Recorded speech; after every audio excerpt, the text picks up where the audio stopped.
ओम नमः भगवते वासुदेवाय। श्रीमद् भगवद गीता तृतीय अध्याय कर्मयोग। हरे कृष्णा। आज आमरा कर्मयोगेर 5 नम्बर श्लोकटी शुनब। न हि कश्चित् क्षणमपि जातु तिष्ठति अकर्मकृत् कार्यते यवशः कर्म सर्वः प्रकृतिर्जयगुणैः। अनुवाद। न हि कश्चित् क्षणमपि जातु तिष्ठति अकर्मकृत्।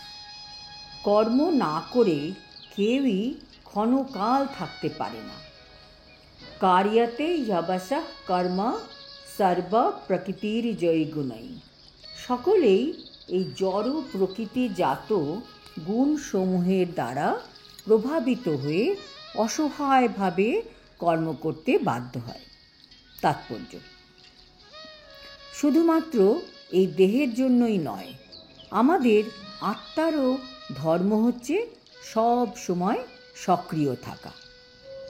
আমাদের এই দেহটি যেমন আত্মার উপস্থিতি না থাকলে চলাফেরা করতে পারবে না, এই জড় দেহটি একটি অচল যান মাত্র, যেটি এক মুহূর্তও স্তব্ধ না হয়ে থাকা সর্বদা সক্রিয় আত্মার দ্বারা সচল থাকে।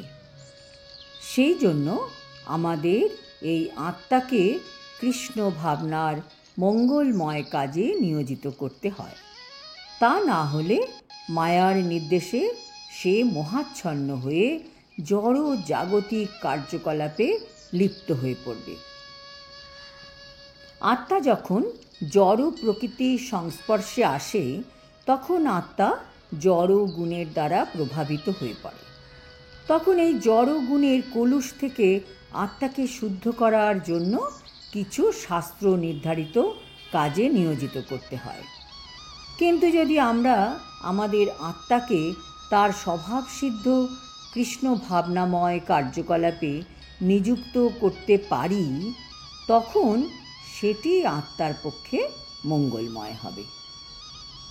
এই প্রসঙ্গে শ্রীমদ্ ভাগবতে বলা হয়েছে, যদি কোনো ব্যক্তি কৃষ্ণ ভাবনামৃত অবলম্বন করে অথচ তিনি শাস্ত্র অনুযায়ী বিধিনিষেধগুলি পুঙ্খানুপুঙ্খভাবে পালন নাও করতে পারেন, আবার সেই ব্যক্তি যদি অধঃপতিতও হয়, তবুও তার কোনো ক্ষতি বা অমঙ্গল হবে না, কেন কি তিনি কৃষ্ণ ভাবনামৃত অবলম্বন করেছেন।